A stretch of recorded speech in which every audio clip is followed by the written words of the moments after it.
સુંદર સવારના સર્વ હરિભક્તોને જય શ્રી સ્વામિનારાયણ, જય શ્રી કૃષ્ણ. પરમ પૂજ્ય એવા મહાન સ્વામી મહારાજનો જય. આજની દિવ્ય પ્રેરણા સંદેશમાં મારે તમને કહેવું છે કે ઘણા લોકો પોતાની ઉપર વિશ્વાસ કેમ રાખતા નથી. જીવનમાં જરા મુશ્કેલી આવે કે તરત જ આપણે પોતાની શંકાની નજર જોવાનું શરૂ કરી દઈએ છીએ. હું નહીં કરી શકું, હું હારી જઈશ, આ વિચારો મનમાં ઘર કરી જાય છે. અમે ભવિષ્યની ચિંતા કરીએ છીએ, એવી બાબતો કલ્પીએ છીએ જે કદાચ ક્યારે બનવાની નથી. પરંતુ એક વાત સમજી લેવી બહુ જરૂરી છે. માનવ મન એ આપણું સૌથી શક્તિશાળી શસ્ત્ર છે, અને એ જ મન જો કાબુમાં ન રહે તો એ સૌથી વિનાશક પણ બની જાય છે.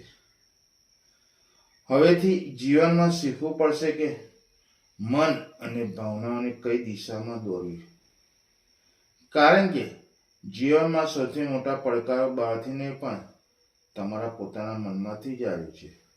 જો તમે તમારું મન જીતો તો જીવન બાકી બધું જીતવું શક્ય બની જાય છે. જીવનની વાર્તા લખતી વખતે ધ્યાન રાખજો, કલમ તમારા હાથમાં હોવી જોઈએ. માત્ર હાથમાં કલમ રાખવી પૂરતી નથી, પણ એ કલમથી હૃદયથી તમારી કહાની લખવી જોઈએ. હિંમત રાખજો, કારણ કે આ તમારી વાર્તા છે. અહીં કોઈ સીમાઓ નથી. તમે શું મેળવી શકો છો, શું કરી શકો છો, અથવા શું બની શકો છો, એની કોઈ હદ નથી. તમે કંઈક ખરેખર ઈચ્છો છો તો પહેલા એ પોતાને સાબિત કરો કે તમે એ માટે પૂરતા સક્ષમ છો.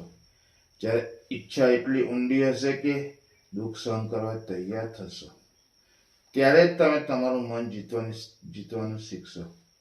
જ્યારે મન અને હૃદય એક દિશામાં ચાલે ત્યારે મન નહીં કહી શકતું કે નથી કે પછી તમે રોકી શકે, એવું કંઈ રહેતું નથી. સૌથી સહેલું શું છે ખબર છે? જ્યારે બધું સારું ચાલી રહ્યું હોય ત્યારે પોઝિટિવ રહેવું. પણ એ જિંદગી નથી, એ વાસ્તવિકતા નથી. સવાલ એ છે કે જ્યારે બધું તમારી વિરુદ્ધ જાય ત્યારે પણ તમે ઊભા રહી શકો છો. ત્યારે પણ તમે સાચું માનશો, ત્યારે પણ તમે પરિણામ લાવવાના માર્ગ પર ચાલશો. એ ક્ષણ જ્યારે તમારું પાત્ર ચમકે છે, એ ક્ષણ જ્યાં તમારી વાર્તાનો જન્મ થાય છે. તમારી વાર્તા બહુ મૂલ્યવાન હોય છે. સફળતાની વાર્તા તમે ત્યારે બનાવી શકતા નથી જો તમે આજે જ અટકી જાઓ, જો આજે જ હાર માની લો. આ દુનિયા પહેલેથી જ એવા લોકોથી ભરેલી છે જેઓ રસ્તા છોડી દે છે. દુનિયાની આશા જરૂર છે, અને આશા તમારી અંદર છે. દુનિયાને તમારી જરૂર છે. મુશ્કેલીનો સમય ઊભા રહેવા માટે, અંધકારના પ્રકાશ બનાવવા માટે, નફરત વચ્ચે પ્રેમ રાખવા માટે, અને ઉદાસીન દુનિયાને ફરક ઊભો કરવા માટે પોતાનો વિશ્વાસ રાખો. ઘણા લોકો સામાન્ય વિચારોથી ભરાઈ ગયા છે, એટલા એવરેજથી ભરેલા છે કે એમને અસાધારણ માટે જગ્યા જ નથી. પણ તમારે અસાધારણ માટેની ભૂખ રાખવી પડશે. લોકો જે કરે છે એથી આગળ વિચારો, કારણ કે શંકા હંમેશા રહેશે. તમને નીચે ખેંચનાર લોકો પણ રહેશે. માત્ર પોતાને ઊંચા લગાવવા માટે પણ તમે પોતાને સાચા રહો. તમારું મન પર વિશ્વાસ રાખો, થોડી ટનલ વિઝન રાખો. એક દિવસ તમારો સમય આવશે, કારણ કે જો તમે વિશ્વાસ રાખો તો કશું પણ અશક્ય નથી. સપનાઓ જુએ, અટકાવો અને દુઃખ સહન કરો. પડ્યા પછી ફરી ઊભા થાઓ.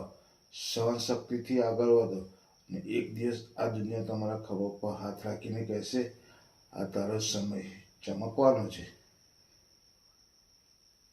જય શ્રી સ્વામિનારાયણ.